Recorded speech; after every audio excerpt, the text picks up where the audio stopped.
हरिओम ओम आनंदमय ओम शांतिमय ओम ज्ञानमय आप सभी दर्शकों का हमारे चैनल पर स्वागत है।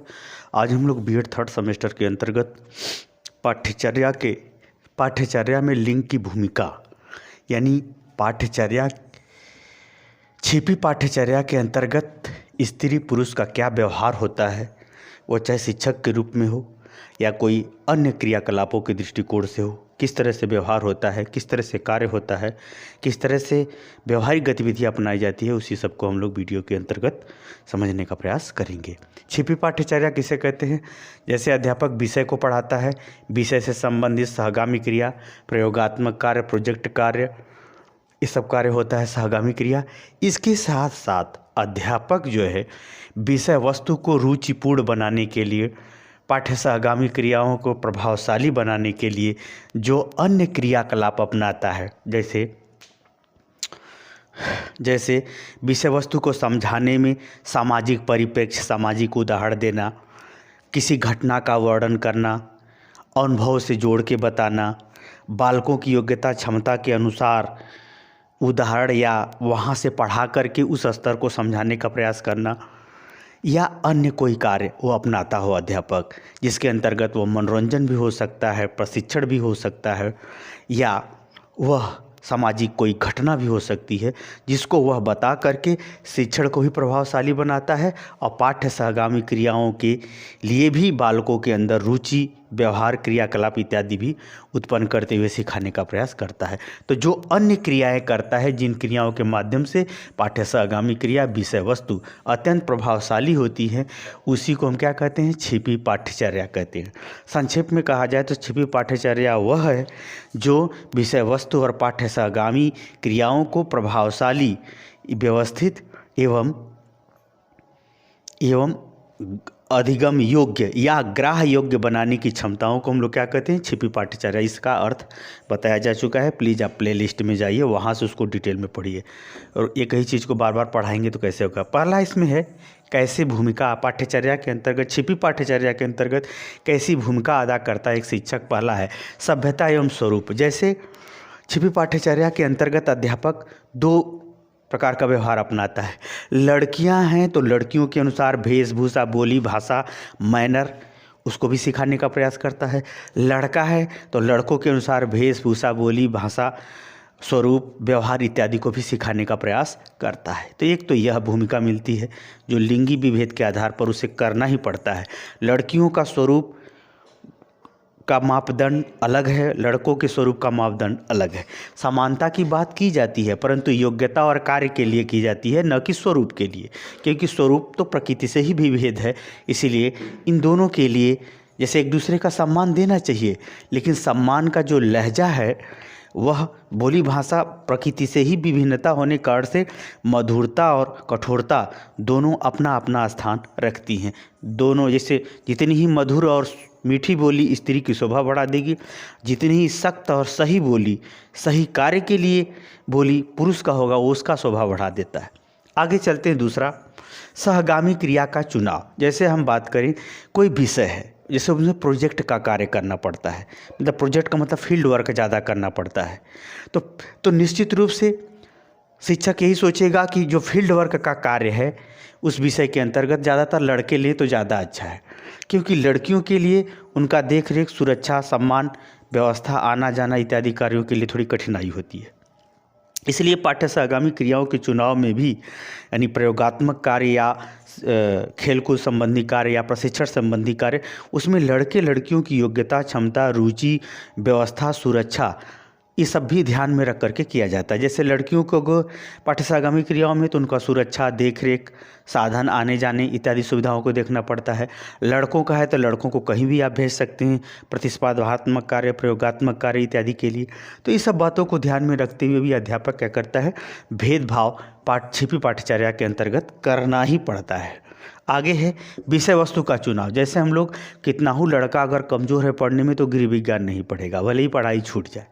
कहने का हमारा ये तात्पर्य है कि विषय वस्तु के चुनाव में भी अध्यापक को अधिगमकर्ता या छात्र छात्रा की वर्तमान स्थिति, उसकी आर्थिक स्थिति, उसके शिक्षण की स्थिति, शिक्षण व्यवस्था की स्थिति को ध्यान में रखते हुए निर्देशित करना ही पड़ता है। क्या करना है, निर्देशित करना ही पड़ता है। हाँ, ये अलग बात है कि अगर बालक को या बालिका को पढ़ने की प्रबल इच्छा है, उसका ईगो है, उसका लक्ष्य है, उसका सपना है, तो ऐसे कंडीशन में भी वह अध्यापक विषयों के ध्यान में रखते हुए उसके भविष्य की योग्यता, क्षमता, जैसे कि अगर बालक चंद्रमा मांगे तो चंद्रमा थोड़ी ना दिया जा सकता है। अगर लड़की कहे कि हम ये बनना चाहती हूँ, भले ही पढ़ाई ना करे तो थोड़ी ना बन पाएगी। कहने का हमारा तात्पर्य विषय वस्तु के चुनाव में भी अध्यापक जो है लिंग के आधार पर भेदभाव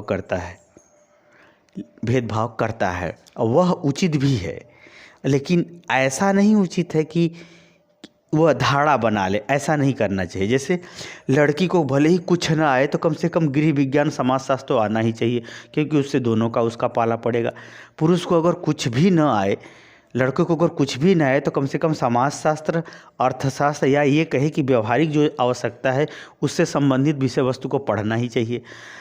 कहने का हमारा कुल मिलाकर के यह है कि वह विषय की योग्यता, क्षमता के आधार पर भी लड़के लड़कियों के नाम पर भेद करता है, निर्देशित करता है, बताता है, परंतु वह उचित नहीं है, ये अलग बात है। उचित नहीं है, ये अलग बात है। किसके लिए क्या उचित होगा, क्या अनुचित होगा, वह व्यक्तिगत बात है। सामाजिक रूप से कहना बिल्कुल गलत है, परंतु विषय वस्तु के चुनाव में वह निर्देशित जरूर करता है। इसके आधार पर भी अध्यापक जो है छिपी पाठ्यचर्या के अंतर्गत भेद करता है। जैसे खाना बनाना है तो वह पुरुष का उदाहरण नहीं देगा, खाना बनाने की बात होगी तो महिलाओं का उदाहरण देगा। अगर पहलवानी की बात होगी तो पुरुषों का वह जो है वो समझाने का पुरुष का उदाहरण देगा। हिंद केसरी फला थे, जैसे जो हनुमान जी का रोल किए हैं रामायण में, वो हिंद केसरी थे। अंतर्राष्ट्रीय विश्व स्तर पर वो कुश्ती लड़े थे, विजयी भी हुए थे।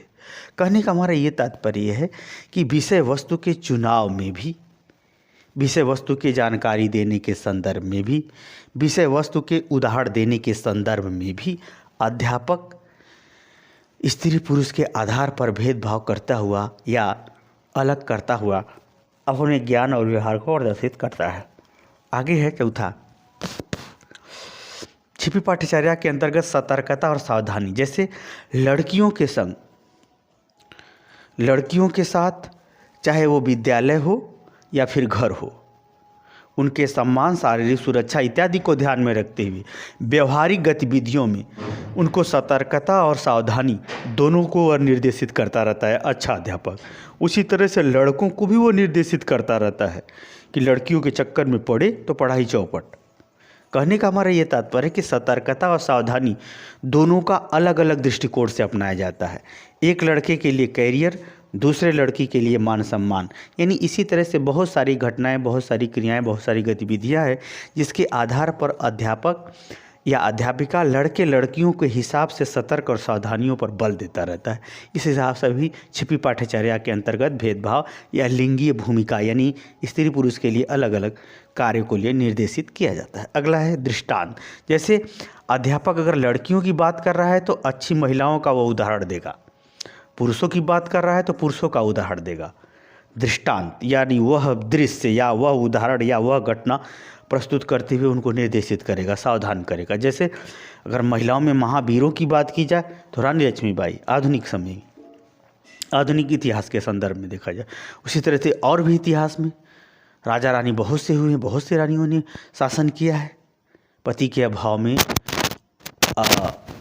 आकस्मिक परिस्थितियों में उन्होंने भी शासन किया है, चलाया भी है। तो कहने का मतलब ये है कि दृष्टांत विषय वस्तु के अंतर्गत उदाहरण समझाने उमझाने की बात आती है तो स्त्रियों की जब बात आएगा, स्त्रियों संबंधी विषय वस्तु अगर पढ़ाई जा रही तो वो स्त्रियों का ही उदाहरण दिया जाएगा, पुरुष का है तो पुरुष का ही उदाहरण दिया जाएगा। तब जाकर के वह चीज़ प्रतिपादन स्तर पर बालक समझ सकेगा, उसे आत्मसात कर सकेगा, एक दूसरे के महत्व और मूल्य को समझ सकेगा। तो ये सब भी भेदभाव या ये सब भी भूमिका छिपी पाठ्यचर्या के अंतर्गत देखने को मिलती है। अगला है आदर्श का चुनाव। जैसे लड़कियों का आदर्श महिला ही ज़्यादा मिलती हैं, पुरुष भी हो सकता है, ऐसा नहीं है। पुरुष का भी उदाहरण कोई महिला भी हो सकती है। कहने का ये हमारा तात्पर्य है कि उत्तम अवस्था, उत्तम व्यवहार, उत्तम क्रिया के चुनाव में, व्यवहार में, ज्ञान देने में, सिखाने पढ़ाने में, बताने में भी स्त्री पुरुष के आधार पर भूमिका छिपी पाठचर्या के अंतर्गत अध्यापक द्वारा दी जाती है या बताई जाती है, या उस उत्तम अवस्था को सिखाने का, बताने का, उस पर चलने का मार्ग प्रशस्त किया जाता है। तो इस प्रकार से ये कुछ महत्वपूर्ण बिंदु थे जिसमें छिपी पाठ्यचर्या के अंतर्गत अध्यापक अपने छात्राओं को समझाते हुए, बताते हुए, सिखाते हुए, प्रयोग कराते हुए उनको सतर्क और सावधानी के माध्यम से उस पर आगे बढ़ने के लिए वो प्रेरित करता रहता है। मुझे उम्मीद है कि आप समझ गए होंगे छिपी पाठचर्या के अंतर्गत स्त्री पुरुष के आधार पर किस प्रकार की भूमिका एक अध्यापक अदा करता है। मुझे उम्मीद है समझ गए हैं तो कमेंट बॉक्स में जरूर बताइए। साथ ही मेरे चैनल को सब्सक्राइब कीजिए। हरिओम।